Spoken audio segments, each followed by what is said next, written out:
Пахвалёны Иисус Христос. Чарговая наша лекцыя. Пачынаем 10 раздзел Евангелия ад Матвея, вершы з 1 па 4.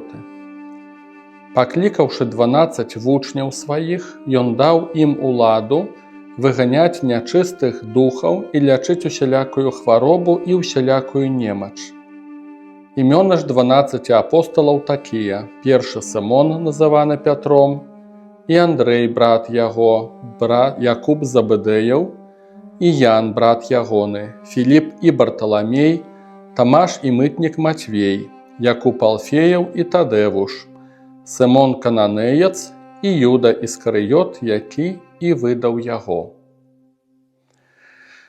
Такі наш сённяшні тэкст.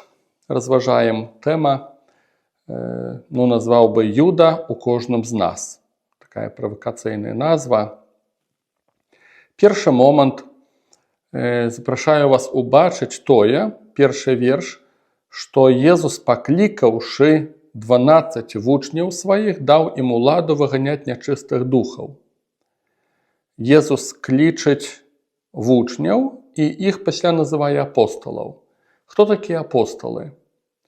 Я не так даўно для сябе ўсё-такі вось этую розніцу вельмі выразна ўбачыў, што апосталы – гэта пакліканыя з групы вучняў. Быць вучнем – гэта фундаментальны і першы крок. А апосталы – гэта тыя, которые ўжо зрабілі гэты крок, і з гэтай групы Христос прызывае вось гэтых 12. Это не людзі выпадковыя, не людзі з вуліцы, як мы кажам. Гэта тыя, хто ўжо знаходзіўся на этапе быцця вучнем. Гэта значыць, прыняў Хрыста як свайго настаўніка, пакарыўся яго вучэнню, паверыў ягонаму вучэнню і прабавалі неяк там, магчыма, адносіць это да свайго жыцця. Вот это этап вучаніцтва.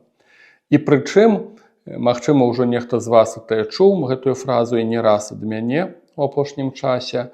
І прычым вучнем Христовым станавіліся людзі не па пакліканні, а па выбору свайму. Прыходзілі тыя, хто хацеў слухаць яго. Не было ніякіх абмежаванняў. То есть вучнем стаць хрысціянінам – гэта значыць усур'ёз успрыняць Хрыста як свайго настаўніка можа кожны, это твой асабісты выбар. А вось ужо далей, якія заданні Христос дасць, гэта ўжо выбар Божы. Вось такая іерархія, я на дзіва як ніколі так ярка яе апошнім часам стаў бачыць. І быць вучнем – гэта не абстракцыя. Это той, хто верны ягонаму вучэнню. Это не проста той, хто стаў хрысціянінам. Перш за ўсё, это той, хто верны ягонаму вучэнню. Недаўна я пачуў такое вельмі цікавае паняцце, і я ад яго ў захапленні. Яно такое жывенькае ў маёй памяці, у маім розуме. І гэта паняцце Христос плюс. Што значыць Христос плюс? Гэта усё тое, што мы дабавілі у нашым асабістым жыцці, на працягу стагоддзяў у хрысціянстве, што наслаілася, гэта ўсе тыя дадаткі. І гэта могуць быць традыцыі касцёльныя, гэта могуць быць нейкія каноны, которые назбіраліся стагоддзямі. Мы гэтым часам захапляемся, лічым это святое святых.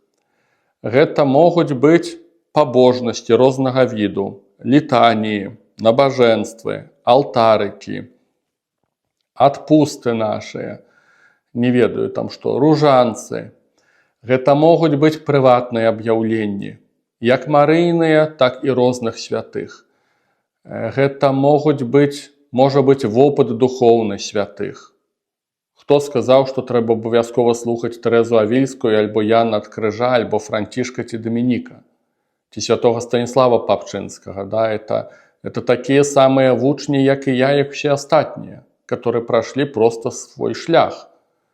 Нельга рабіць манатполію на іхны від духоўнасці, нельга рабіць іх беспамылковымі. І можна сказаць, да, што вось гэтым плюсам, у кавычках, да, Христос плюс, таксама з'яўляюцца нашыя традыцыі патрыятычныя, нацыянальныя, у нейкай ступені духоўнасць харызматычная, у нейкай ступені, у нейкім працэнце. Это таксама такі добры багаж, который прынялі бескрытычна. Это так званае падзенне ў Духу Святым, ну, хаця бы яркі прыклад, да, этого нідзе Христос про такое не гаворыць. Просто недзе прынялі і ўсё. І вот таких вот рэчаў можна насабіраць даволі много. Это, ну, вельмі класнае паняцце, мне просто запала да сэрца Христос плюс. У чым праблема вось гэтага плюс?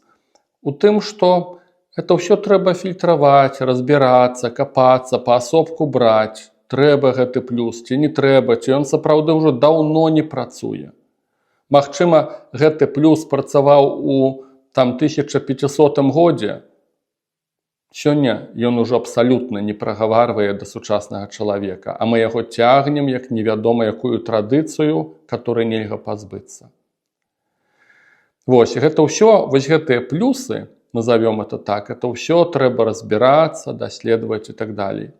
І адзін вялікі мінус, калі можна так сказаць, вось гэтых плюсаў, гэта тое, што яны могуць прыдавіць Хрыста. Дзе Христос у выніку так і не пачуты, і акцэнты зусім расставіліся не на тое. Вось это вот вучэнне хрыстовае, да, яно ўсё адно як нібыта недзе там ёсць, но яно далёка не акцэнтуецца. Таму што вось гэтыя ўсе плюсы даўным-даўно засланілі нам вобраз Хрыста і просто добра прыдавілі яго. І вот это вот ёсць праблемка, мягка кажучы. Як нам быць на сённяшні дзень вучнямі Хрыстовымі? Паколькі з гэтага ўсё пачынаецца. Да, вось, гэта ўсё-такі фундамент. Христос пачынае прапаведваць, і людзі ідуць, бо яны хочуць яго слухаць, ім трэба гэта. Як нам быць на сённяшні дзень вучнямі Хрыстовымі? Мне выдаецца, што перш за ўсё трэба вызначыцца вельмі выразна з іерархіяй вось гэтых духоўных элементаў у нашым жыцці. Першае, на першае месца павінна стаць Евангелие. Прычым падкрэсліваю нават не Біблія, нават не Новы Завет, а менавіта Евангелие, таму што гэта непасрэднае слова Хрыста. Канешне, пытанне ёсць, там правільна запісалі, неправільна, это крытыка тэксту, но але ўсё-такі 4 мужчыны, натхнёныя Святым Духам, магчыма, карыстаючыся, немагчыма, а скарэй за ўсё карыстаючыся з ведаў адзін аднаго і пытаючы розных сведкаў, нехта з іх самі былі сведкамі таго, што казаў Христос, яны натхнёныя запісваюць словы Христовыя. Ну і ў нас другой крыніцы інфармацыі няма. Яна не ідэальная, гэтая крыніца інфармацыя, да яе шмат пытанняў, але іншай няма.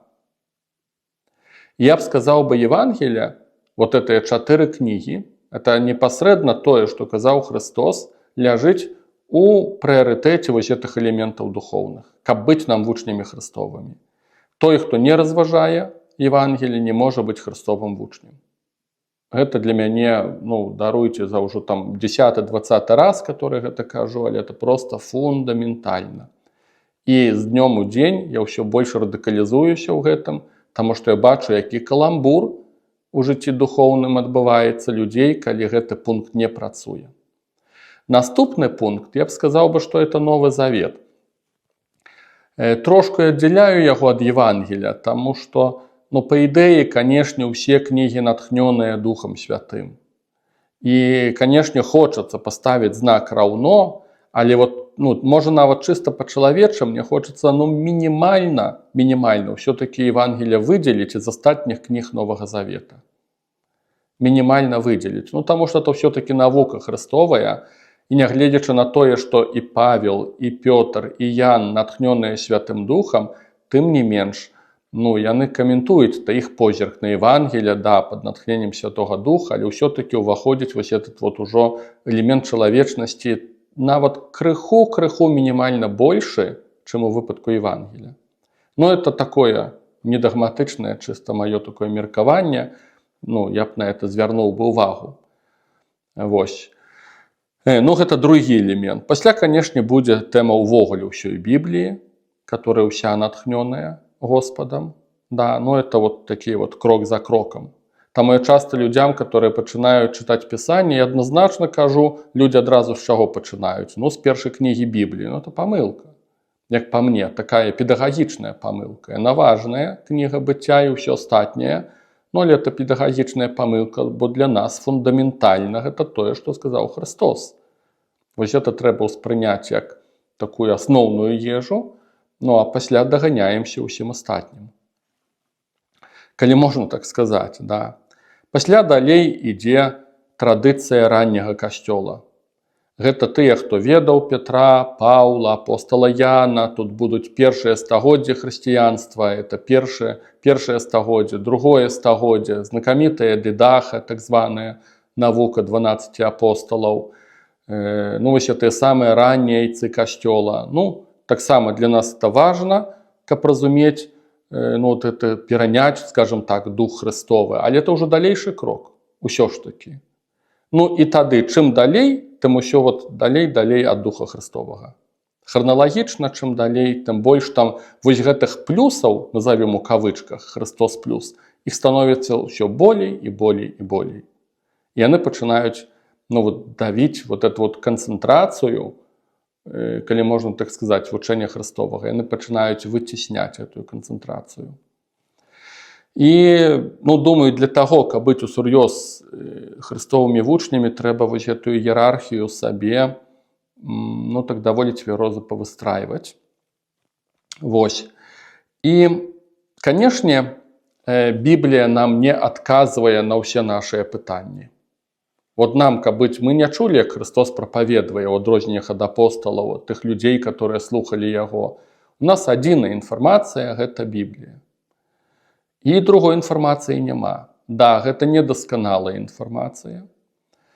І часам некалі я там пачуў такую фразу, як адзін чалавек пабожны, добры, але сказаў, чытай Біблію і знойдзеш адказы на ўсе твае пытанні. Ну, неправда.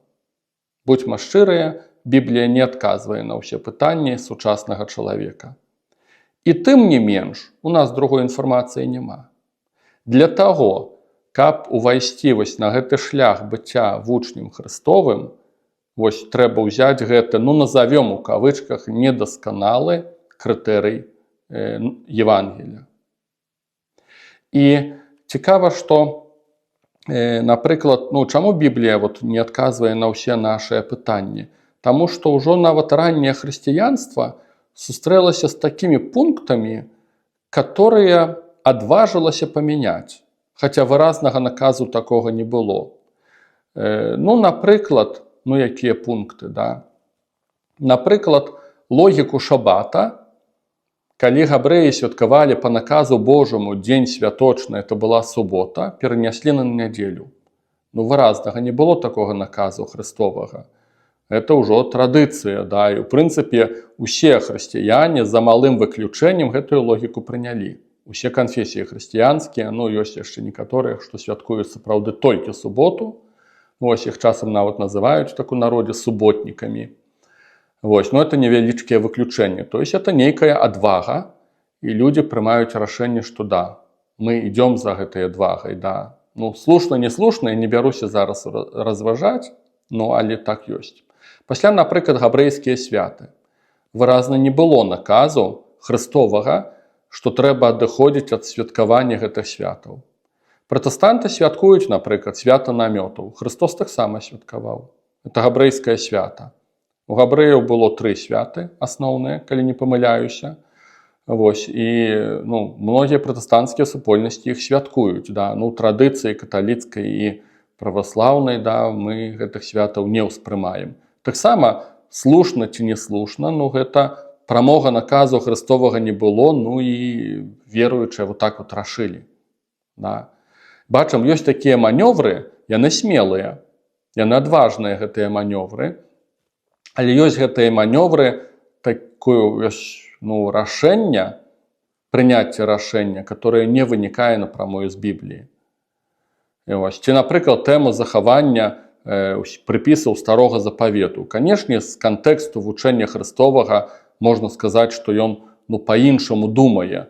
Але выразнага такога наказу, што это трэба ўсё адмяніць, што это ўсё неактуальнае, а зараз усё па-новаму будзе, такога не было.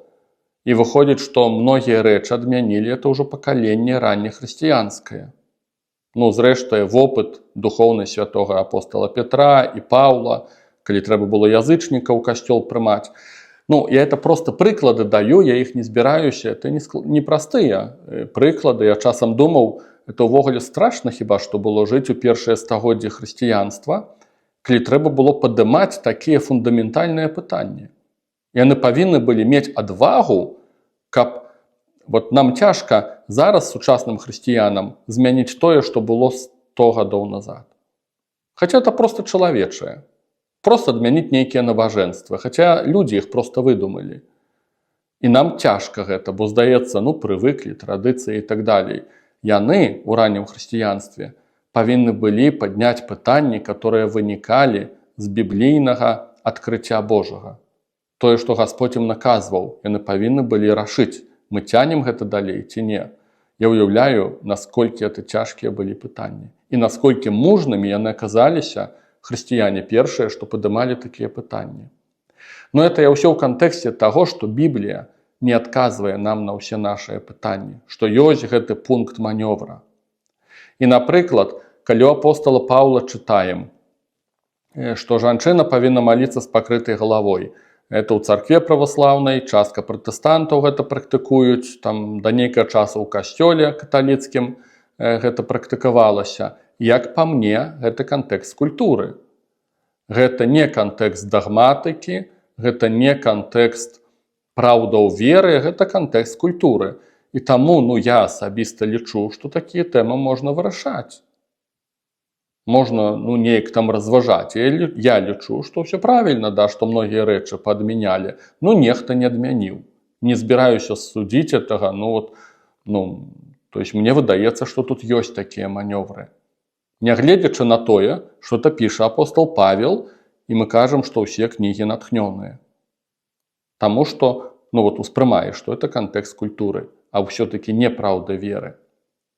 Але я думаю, што ў падобным ключы, напрыклад, некаторыя сёння бяруць смеласць на сябе апраўдваць гомасексуалізм.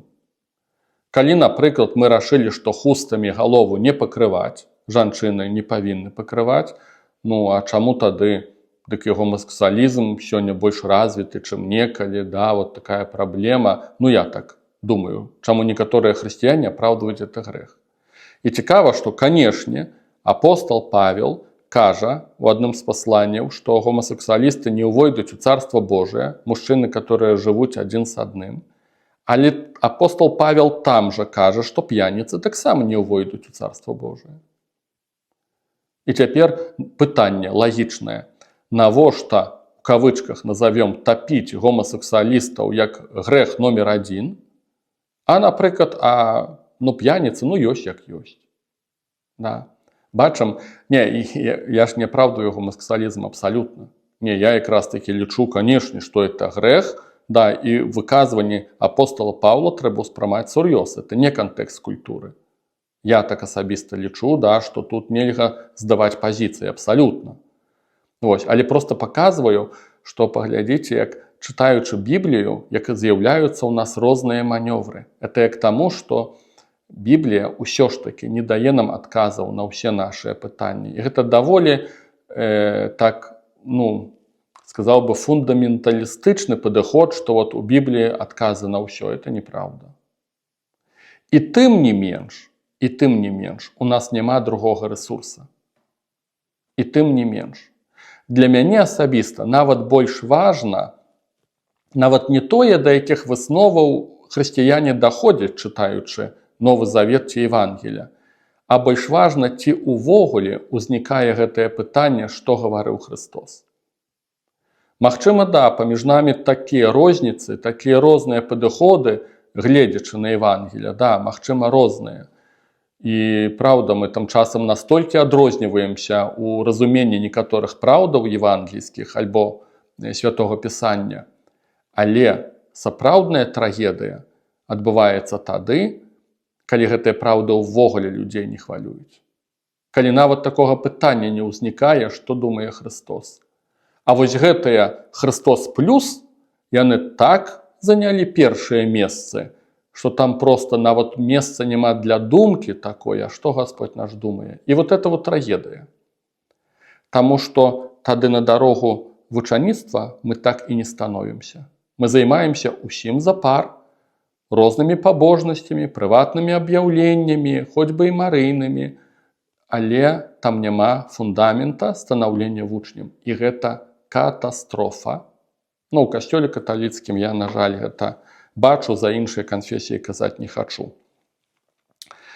Вось. І паглядзіце, пераходзім да нашага тэксту.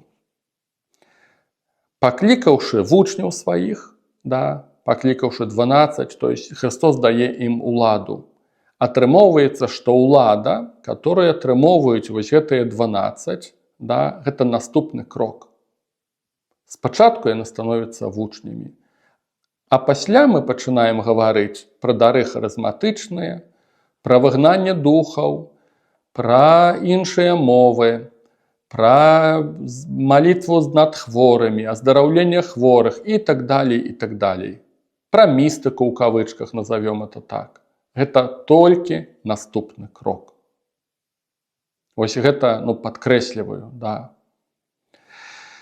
І затрымаемся над тэмай вось гэтай улады, которую Христос дае. Напісана, што Христос даў ім уладу выганяць нячыстых духаў і лячыць усялякую хваробу і усялякую немач. Падкрэсліваю, гэта не ўсе вучні. Гэта 12, ён даў такую уладу выганяць духаў, лячыць хваробы. Пасля ёсць такі момант у Евангеліі ад Лукі, дзе Христос прызывае 70 іншых вучняў, там так напісана. І тут даволі такі цікавы эпізод. Это Лукі, 10 раздзел, верш 11-12, і там далей трошку выбарачна. Пасля гэтага пан вызначыў іншых 72 і паслаў іх па двое перад сабою ў кожны горад і месца, куды сам меўся прыйсці. Не бяруся гэтага даследаваць, але не магу скаментаваць, часам пішуць 70, часам 72, зрэшты, это не столькі важна. І сказаў ім: жніво сапраўды вялікае, ды работнікаў мала, прасіце гаспадара жніва і так далей. Ідзіце, я пасылаю вас, як ягнят сярод ваўкоў. Мы это пропускаем, нам это менш важна. 8 верш. Калі прыйдзеце ў які горад і прымуць вас, ешце, што вам пададуць, аздараўляйце ў ім хворых і кажыце: наблізілася да вас валадарства Божие. Падкрэсліваю, што Гасподзь сказаў ім аздараўляць хворых. Няма мовы пра выгнанне духаў. Пасля чытаем далей. Яны вяртаюцца з гэтага місійнага паслання Христовага, з гэтага задання місійнага, і ў 17 вершы чуем. Вярнуліся 72 з радасцю і казалі: Пане, нават злыя духі слухаюцца нас у імя Тваё. А ён сказаў ім: я бачыў сатану, які падаў з неба, як маланка. Вось я даў вам уладу наступаць на змею скарпіёнаў і на ўсю варожую сілу, і нішто вам не пашкодзіць. Аднак не радуйцеся таму, што духі слухаюцца вас, а радуйцеся таму, што імёны вашыя запісаны ў нябёсах. Гэта быў 20 верш. Паглядзіце, цікавая карціна малюецца. Значыцца, Христос, апроч апосталаў, дае гэтую ўладу 70 альбо 72. Але Христос не дае, не наказвае ім выганяць злых духаў. Наказвае ім маліцца над хворымі. Атрымоўваецца, што са злымі духамі яны, скорей за ўсё, магчыма, самі паспрабавалі, і ім пайшло. І яны радуюцца, што духі павінуюцца ім. Это я ўжо так дадумваюся, бо няма ў тэксце, што Гасподзь іх пасылае выганяць духаў. І Христос, чуючы гэта, ён не абразіўся, што не па-ягонаму зрабілі. І ён каментуе, кажа, што радуйцеся не таму, што духі павінуюцца вам, а што імёны запісаныя. І кажа, што да, вы будете наступаць на змею скарпіёнаў. У нейкім сэнсе Христос пацвердзіў тое, што яны зрабілі. Але это быў іхсны, магчыма, так нясмела кажу, магчыма, іхны эксперымент. Я на это трошку звяртаю ўвагу, таму што многія сёння любіцелі ў гэтую тэму дэманалогіі уцяпацца. І часам гэта крыўдна, часам гэта кашмарна выглядае, часам не так страшна. Да, все адно, як людзі самі ўлазяць у это, хаця ніхто іх там і не прасіў, у сэнсе Гасподь не прасіў. І яшчэ ёсць адзін момант. Гэта ўжо будзе Евангелія ад Марка, заканчэнне. Гэта будзе 16 раздзел. Зараз. 16 раздзел, вершы 17-18.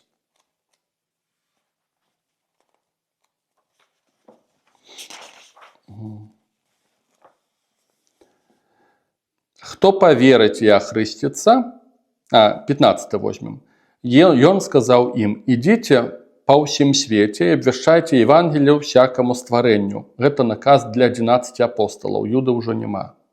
«Хто поверить и охрестится, будет збавлены, а хто не поверить, будет осуджены. Тым, хто поверить, будут сподорожничать такие знаки. У маё імя будут выгонять злых духов, будут размаўлять новыми мовами, змеяў руками брать будут, и коли штосьці атрутнае выпьют, не пашкодить им. На хворых будут складать руки, и яны выздоровеют». Бачым, Евангелие ад Марка сканчваецца тым, што Христос кажа апостолам: «Ідзіце, прапаведвайце, і тым, хто прыме вашую навуку поверыць, ім будуць спадарожнічаць гэтыя знакі». Значыць, улада Христовая, дадзеная 12 апостолам, пасля 70 яна распаўсюдзіцца на ўсіх, хто поверыць. І будуць гэтыя знакі аздараўлення хворых, там іншыя знакі, да, што нават не атруцяцца, і выгнанне духаў. Але каму б не была дадзеная гэтая улада Христовая на розным этапе, бачым наказ місійны, то ён ужо будзе там звязаны з воскресеннем Христа, пасля з зыходам Святога Духа і так далей. На любым этапе гэтае праяўленне улады Божай будзе ў адносінах да вучняў Христовых. Я лічу этот момент просто шалёна важны. Тыя, хто поверыў, яны не просто поверылі. Это, веру, што Бог ёсць. Як кажа апостол Якуб, так і бесы веруюць. Дэманы веруюць. Это не про такую веру гаворка ідзе. Ідзе гаворка про тое, што яны поверылі ў Хрыста як Господа, як Пана, пакарыліся Яму, Ягонаму вучэнню. І ў выніку вось гэтай веры, в такім шырокім сэнсе, пачынаюць у жыцці праяўляцца сіла Божая. І гэта будуць не толькі святары і біскупы, это будуць людзі светскія, которые поверылі, у жыцці которых Господь стаў праяўляць сваю прысутнасць. Вот так вот улада 12, да, яна распаўсюджваецца по замыслу Божаму, да, яна распаўсюджваецца далей, на 70 і нават далей. Увага, па-за іерархіяй касцёльнай, па-за святарамі, па-за біскупамі. Я здзіўляўся, калі сустракаў такія гісторыі, што людзі простыя, светскія, а Бог такую сілу праяўляў праз іх. Можна сказаць, гэта паўсюднае святарства, удзел у паўсюдным святарстве, пра што нам будзе казаць таксама новы запавет. Вось заканчэнне Марка нам такі нюанс паказвае, але у любым выпадку гэта будуць вучні. Тыя, которые ўсур'ёз успрынялі яго слова. І без гэтага просто катастрофа. Все гэтыя пабожнасці, дадаткі Христос плюс, это просто нейкі кашмар. І цяпер апошні момант, на што хачу звяртаць увагу, гэта ўжо ідзе пералік саміх апостолаў, названыя іхныя імёны, і пасля апошні Іуда Іскарыёт, які і выдаў яго. Іуда Іскарыёт, ён быў выбраны Христом. Напрыклад, 6 раздзел Евангелия ад Яна, 70 верш. Езус адказаў ім: «Ці не 12 я вас выбраў, і адзін з вас д'ябал». казаў жа пра Юду Сымона Іскарыёта, бо той меўся выдаць яго, будучы адным з 12. Христос кажа, не 12 я выбраў вас. Юда быў выбраны. Это не быў выпадковы чалавек. Ён то есть ён быў вучнем Христовым. І ён слухаў Христа, ён хацеў ісці за ім, і Христос выбраў яго на ролю 12. Канешне, это вялікая тайна гэтага чалавека, і ёсць многа розных версій. Зрэшты, мы ўжо трошку з вамі разважалі там недзе пра Юду. Вось ёсць многа розных версій, але, напэўна, з якімі версіямі я не згаджуся ніколі, хіба што. Гэта тое, што, так Бог хацеў, і Юда ні ў чым не вінаваты, і вот все одно як такое, назовем это предопределение. То есть у планах Божьих вот нехта повинен был быть таким. На такую версию я не погоджуся, тому что у планах Божьих было, что Сын Божий будет выдадзены, что Он будет укрыжаваны. Христос прадказваў свою смерть, что вот это вот ишло у планах Божьих. Калі б не было Юды, нейкім бы другим способом Христос бы был забіты, укрыжаваны и уваскрос. Я не бачу таких текстов у Писанні, которые показывают, что такая здрада, она была необходная. Я не бачу таких текстов у Писанні. А тое, что Христос ведаў, что Юда это зробіць, так это іншая тема. То есть это не тое, что Юда бедный, несчастный, но Бог выбрал, и все. И он таки безвольный, в принципе, не виноват. Не, я не в такое веру. Это тема так званой предестинации, вольной воли человека. Я паспрабую її растлумачыць простым, жестом нават, простой логикой. Мне она некалі в свой час, ці помогла, ці шмат чаго открыла. Глядите, я человек свободный. Я маю левую, правую руку, и это я прымаю рашэнне, якую руку поднять. Я прымаю рашэнне, хочу поднимать правую руку. Хочу поднимать 3 разы. Это мое рашэнне. Поднимаю левую руку. Я не марионетка. Поэкспериментуйте, отчуйте, ці вы марионетки, ці вы безвольные. Я прымаю рашэнне спать, есть, жить, ходить, читать нешта, разбираться. Это мое рашэнне. А Бог ведае, якую я руку падыму. Таму што ён пророк. У такім шырокім сэнсе. І ў нас няма аналагаў. Ніхто з людзей так не можа. Таму нам цяжка это зразумець, і нам здаецца, што калі Бог ведае, значыць у нас выбору няма. Не, ён ведае, і адначасна мы свабодныя, прымаем свой выбор. Нам цяжка это прыняць, таму што няма аналагаў, а логіка наша працуе праз аналагі. Нам трэба нейкія прыклады, параўнання, а у нас няма да чаго параўнаць нават. Такую рысу Бога, который нас скрозь бачыць. Таму я не бачу, што я зняволены, і не бачу, каб нехта быў зняволены, уключаючы нават злых духаў. Все маюць вольную волю, а Господь ведае, у якім напрамку пойдзе. Таму што ён Бог. Это дзіўна трошку, нелагічна, але так гэта працуе.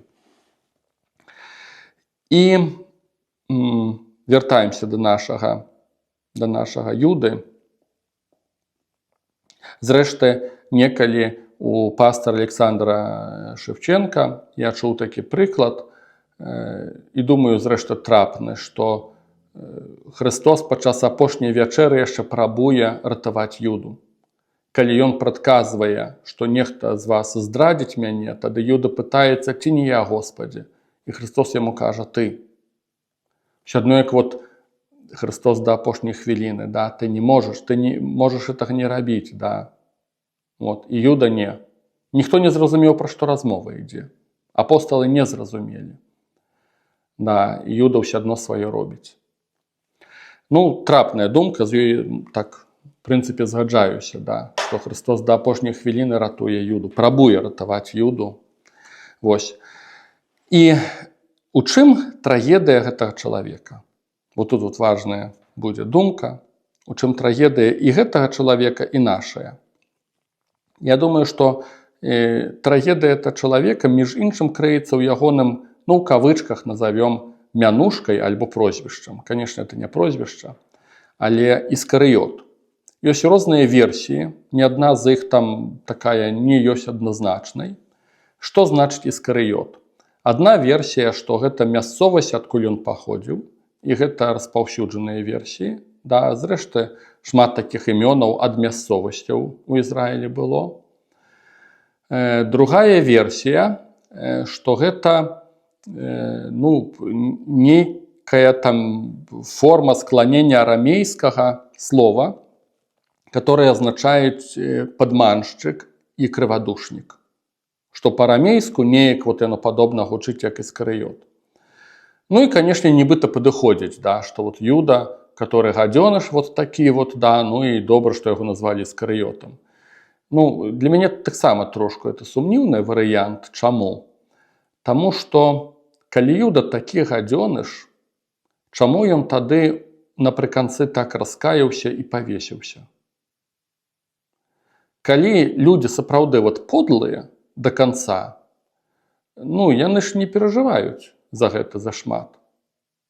Думаю, што многія, которые чынілі і чыняць тэрор у гэтым свеце, так памятаю, частенька этот вобраз узгадваў, такие сотрудники НКВД, супрацоўнікі, которые расстрэльвалі людзей, альбо тыя самыя фашысты, там нішчылі, працавалі ў концлагеры, а пасля прыходзілі да хаты і былі добрымі мужамі, бацькамі і так далей. Вот, значит, люди, которые, ну, там реально знішчаны, там не працуе, там сумленне, то есть іхная праца забіваць людзей, яны это робяць спакойна. Што адбываецца з Юдай?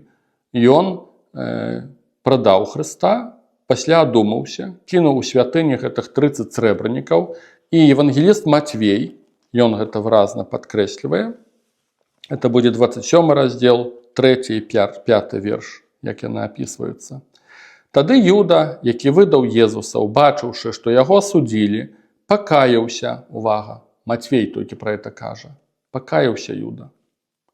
Аддаў 30 срэбранікаў першасвятарам і старэйшынам і сказаў: «Зграшыў я, бо выдаў нявінную кроў». Яны ж сказалі: «Што нам да таго? Глядзі сам». Тады ён, кінуўшы срэбнікі, у святыні выйшаў і пайшоў і павесіўся.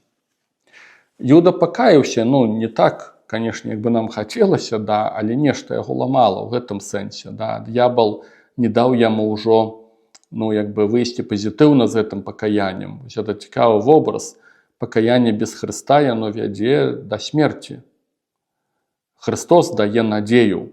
Ад таго, што мы людзям пакажам іхны грэх і не пакажам Хрыста, но это версія Юды.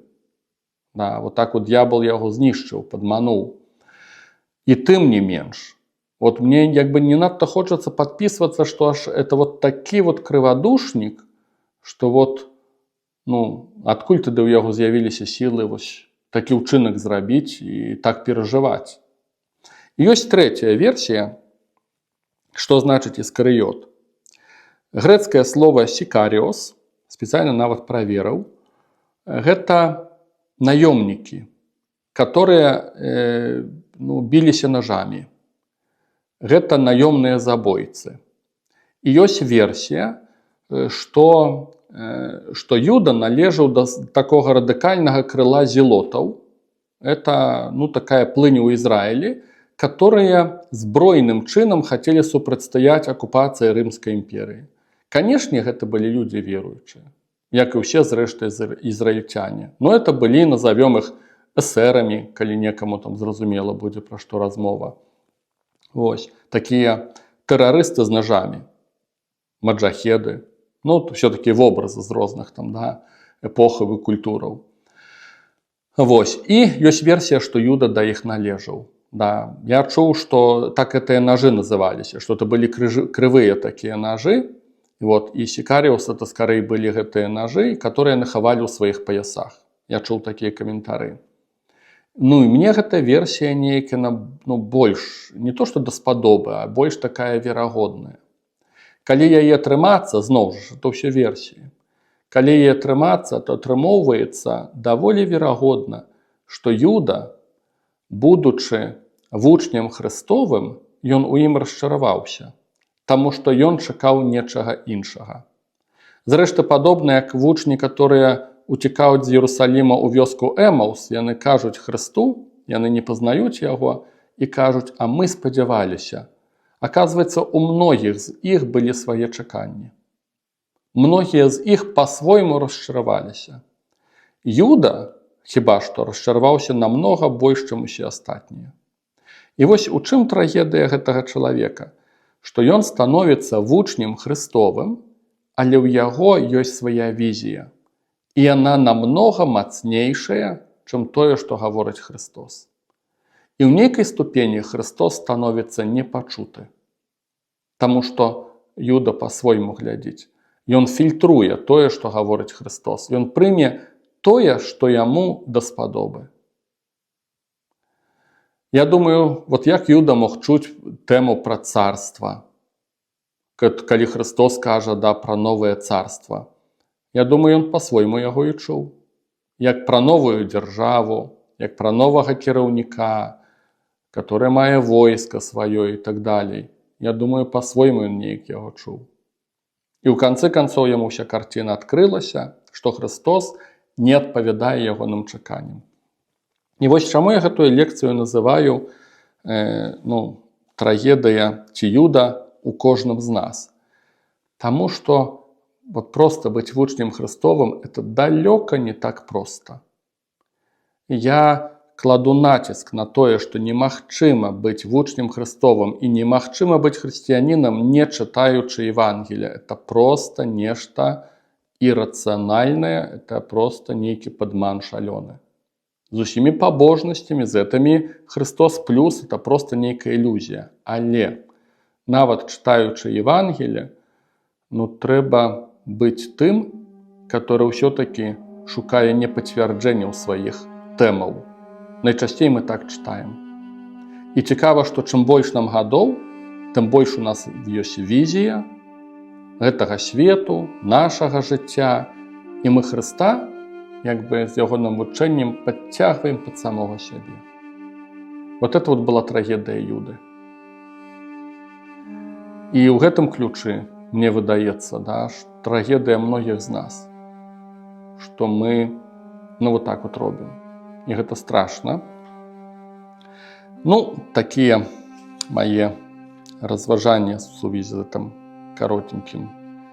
каротенькім тэкстам. Пахвалёны Езус Христос.